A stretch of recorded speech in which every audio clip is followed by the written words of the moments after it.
ഗുരുർബ്രഹ്മാ ഗുരുവിഷ്ണു ഗുരുർദേവോ മഹേശ്വര ഗുരു സാക്ഷാത് പരബ്രഹ്മ തസ്മൈ ശ്രീ ഗുരവേ നമഃ. ഓം ചിന്താലേശായ പരമഗുരുവേ നമഃ. ഓം ചിന്താലേശായ പരമഗുരുവേ നമഃ. ഓം ചിന്താലേശായ പരമഗുരുവേ നമഃ. ഓം നമസ്കാരം.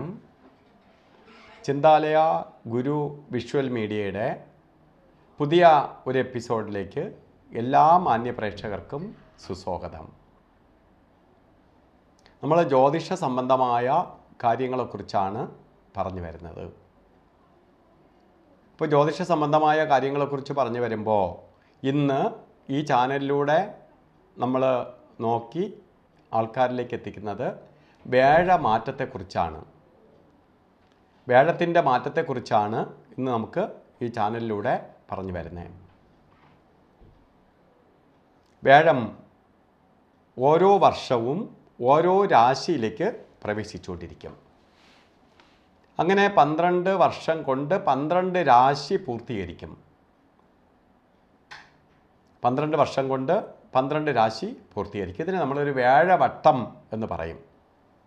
ഒരു വ്യാഴവട്ടം 12 വർഷക്കാലം. വ്യാഴഭഗവാന്റെ മാറ്റം ചില രാശിക്കാർക്ക് വളരെ ഗുണത്തെ കൊടുക്കും, ചില രാശിക്കാർക്കാവിട്ട് വളരെ ദോഷഭാവത്തെയും പ്രദാനം ചെയ്യും. വ്യാഴം മേടം രാശിയിൽ നിന്ന് ഇടവൻ രാശിയിലേക്ക് പ്രവേശിക്കുകയാണ്. 1199 ആണ്ട് മേടമാസം 18 തീയതി 2024 മെയ് മാസം 1 തീയതി വ്യാഴം മേടൻ രാശിയിൽ നിന്ന് ഇടവൻ രാശിയിലേക്ക് പ്രവേശിക്കും. 2025 മെയ് മാസം 15 തീയതി വരെ ഈ രാശി നിൽക്കും. ശരിക്കും പറഞ്ഞാൽ ഒരു വർഷം 15 ദിവസത്തോളം ഈ രാശിയിൽ വ്യാഴഭഗവാൻ നിലയുറപ്പിക്കും. അപ്പോൾ ഇടവൻ രാശിയിൽ നിന്നുകൊണ്ട് ഓരോ രാശികളെയും ഭഗവാൻ വീക്ഷിക്കും. ഓരോ രാശിക്കാർക്ക് ഓരോ രാശിക്കാരുടെ ഫലം എങ്ങനെയാണ് എന്ന് നമുക്ക് ആ രാശി നിന്നുകൊണ്ട് വീക്ഷിക്കും. ഇവിടെ ഇന്ന് നമുക്ക് വൃശ്ചികൻ രാശിക്കാരുടെ ഫലത്തെക്കുറിച്ച് ചിന്തിക്കാം. വൃശ്ചികൻ രാശിക്കാർക്ക് ഇപ്പോൾ വ്യാഴം 6-ാം ഭാവത്തിൽ നിൽക്കുകയായിരുന്നു. വളരെ മോശ സ്ഥാനത്ത് നിൽക്കുകയായിരുന്നു. 6-ാം ഭാവത്തിലെ വ്യാഴം നിൽക്കുകയും ഈ രാശിക്കാർക്ക് കണ്ടകശനി നടക്കുകയും ചെയ്യുന്ന സമയമാണ്. ശത്രുസ്ഥാനത്ത് നിന്ന വ്യാഴം ശത്രുസ്ഥാനത്ത് നിന്ന് 7ലേക്ക് മാറുകയാണ്. 7-ാം ഭാവത്തിലേക്ക് വ്യാഴഭഗവാൻ മാറുക എന്ന് പറഞ്ഞാൽ വ്യാഴം ഇടവൻ രാശിയിൽ നിന്നുകൊണ്ട് വൃശ്ചികൻ രാശിക്കാരെ പൂർണ്ണമായിട്ട് ദൃഷ്ടി ചെയ്തുകൊണ്ട് നിൽക്കുന്ന അവസ്ഥയിലേക്ക് വരാൻ, പൂർണ്ണമായിട്ട് നോക്കിക്കൊണ്ട് നിൽക്കുകയാണ് നിങ്ങളെ. ഭഗവാൻ പൂർണ്ണമായിട്ട് നിങ്ങളെ നോക്കുക എന്ന് പറയുമ്പോൾ അദ്ദേഹത്തിൻ്റെ ദൃഷ്ടിയിൽ നമ്മൾ പെട്ടിരിക്കുകയാണ്. അവിടെ ഇരുന്നു കൊണ്ട് കുറച്ച് പ്രാർത്ഥിച്ചാൽ മതി, ഭഗവാൻ നമ്മളെ വീക്ഷിക്കും, നമുക്കെല്ലാം നേടിത്തരും, സാമ്പത്തിക പുരോഗതിയെ തരും, ശത്രുദോഷത്തിൽ നിന്ന് രക്ഷ നേടും. മാത്രമല്ല, വിവാഹം നടക്കാത്തവർക്ക് വിവാഹത്തിന് ഏറ്റവും അനുകൂലപ്രദമായ വർഷമാണ്. ഇപ്പോൾ വിവാഹം നടക്കുന്നില്ല, ആൺകുട്ടികളാണെങ്കിൽ പെൺകുട്ടികളെ നോക്കിയിട്ടൊന്നും റെഡിയാവുന്നില്ല. പെൺകുട്ടികളാവിട്ട് നല്ലൊരു പയ്യനെ കിട്ടാതെ വിഷമിച്ചിരിക്കുന്നവർ, മക്കളെ കല്യാണം നടത്താൻ പറ്റാതെ വിഷമിച്ചിരിക്കുന്ന മാതാപിതാക്കൾക്ക് ഒക്കെ അനുകൂലപ്രദമായ ഒരു വർഷമാണ് നിങ്ങൾക്കിതാ വന്നിരിക്കുന്നു എന്നറിയുക. ഈ സമയത്ത് ഭഗവാന്റെ ദൃഷ്ടി പതിഞ്ഞിരിക്കുന്ന കാലഘട്ടത്തിൽ നിങ്ങൾ ചെയ്യുന്ന കാര്യങ്ങൾ ഫലവത്താവുമെന്നുള്ളതിന് സംശയം വേണ്ട. ഇപ്പോൾ വിവാഹാദി കാര്യങ്ങൾ നടക്കും. അതുപോലെ ദാമ്പത്യ ജീവിതത്തിൽ പലതരത്തിലുള്ള അകൽച്ച, ചെറിയ ചെറിയ സംശയങ്ങൾ കൊണ്ടും അല്ലെങ്കിൽ ചില തെറ്റിദ്ധാരണകൾ കൊണ്ടും ഒക്കെ ഉള്ള അകൽച്ചകൾ മാറിക്കിട്ടും. അതിനെല്ലാം ശമനം ഉണ്ടാവും. എല്ലാം പരസ്പരം മനസ്സിലാക്കി ഒന്നിക്കാൻ ഇടവരുന്ന ഈ സമയത്ത് അകന്നു നിൽക്കുന്നവരെ ഒന്നിപ്പിക്കാൻ ശ്രമിക്കുകയാണെങ്കിൽ നല്ലൊരു ശതമാനവും അവർ ഒത്തൊരുമയായി പോവും. ഈ രാശിക്കാർക്ക് അത്രയ്ക്ക് അനുകൂലപ്രദമായ ഒരു വർഷമാണ് വന്നുപെട്ടിരിക്കുന്നു എന്നറിയുക. അതുപോലെ മറ്റ് കാര്യങ്ങൾ, ശത്രുദോഷത്താൽ വിഷമാവസ്ഥയിൽ നിന്നവർ, രോഗാദി ദുരിതങ്ങളാൽ കഷ്ടത അനുഭവിച്ചുകൊണ്ട് നിന്നവർ, മറ്റ് കാര്യങ്ങളെല്ലാം ബ്ലോക്കായി ഒരു കാര്യങ്ങളും നടക്കാതെ മാനസികമായി തകർന്നിരുന്നവർ, നിങ്ങൾക്കെല്ലാം ഇതാ ഒരു ഉയർത്തെഴുന്നേൽപ്പിൻ്റെ കാലഘട്ടം എന്ന് പറയാം. അത്രയ്ക്ക് അനുകൂലപ്രദമായ ഒരു സമയത്തിലേക്ക് നിങ്ങളുടെ കാര്യങ്ങൾ വന്നു ചേരുകയാണ്. അതുകൊണ്ട് ധൈര്യമായിട്ട് ഓരോ കാര്യങ്ങൾക്ക് ഇറങ്ങണം. നമ്മൾ ഓരോ നല്ല സമയം എന്ന് പറയുമ്പോൾ ആ ഭഗവാന്റെ ദൃഷ്ടി പതിഞ്ഞിരിക്കുന്ന ആ കാലഘട്ടം മാക്സിമം ഉപയോഗപ്പെടുത്തണം. അതിനുവേണ്ടി ഇറങ്ങണം, അത് വിജയിപ്പിച്ചെടുക്കണം. അതിനുവേണ്ടി നമ്മൾ ശ്രമിച്ചാൽ, ഞാൻ മുമ്പ് പലതും പരാജയപ്പെട്ടു. അപ്പോൾ നമ്മൾ പറയും കല്യാണത്തിന് വേണ്ടി ഇനി ശ്രമിച്ചോളൂ എന്ന് പറയുമോ ഞാൻ മാട്രിമോണി കൊടുത്തു, പണ്ട് അത് കൊടുത്തു, പണ്ടത്തെ കാര്യമൊക്കെ വിടുക.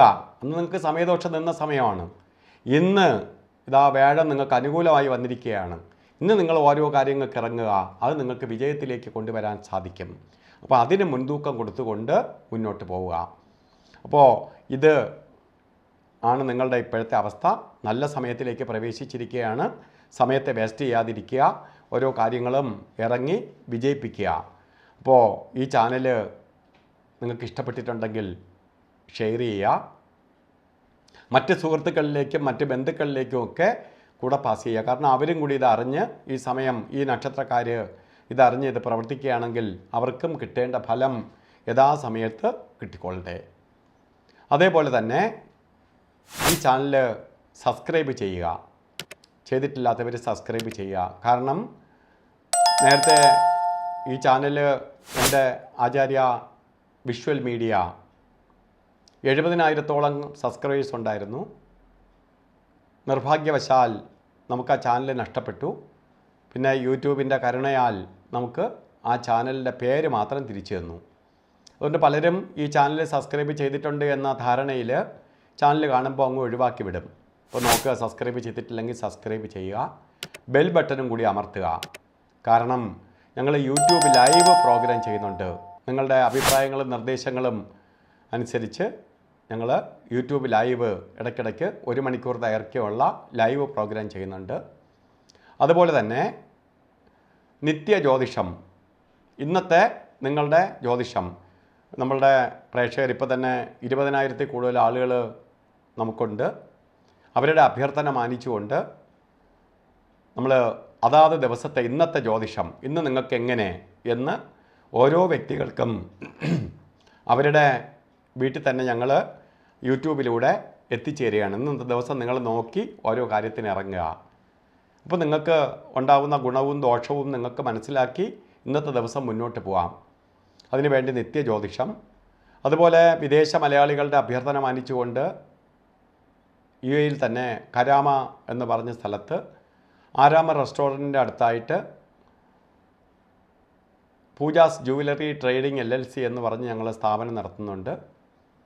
അപ്പോൾ അവിടെയും അന്ന് കൺസൾട്ട് ചെയ്യാവുന്നതാണ്. വിദേശ മലയാളികൾക്ക് സൗകര്യപ്രദമാവുന്ന രീതിയിൽ ഞങ്ങൾ NTV എന്ന് പറഞ്ഞ മലയാളം ചാനലുണ്ട്. ചാനലിൽ ലൈവ് പ്രോഗ്രാം ചെയ്യുന്നുണ്ട്. അതും നിങ്ങൾക്ക് പ്രയോജനപ്പെടുത്താവുന്നതാണ്.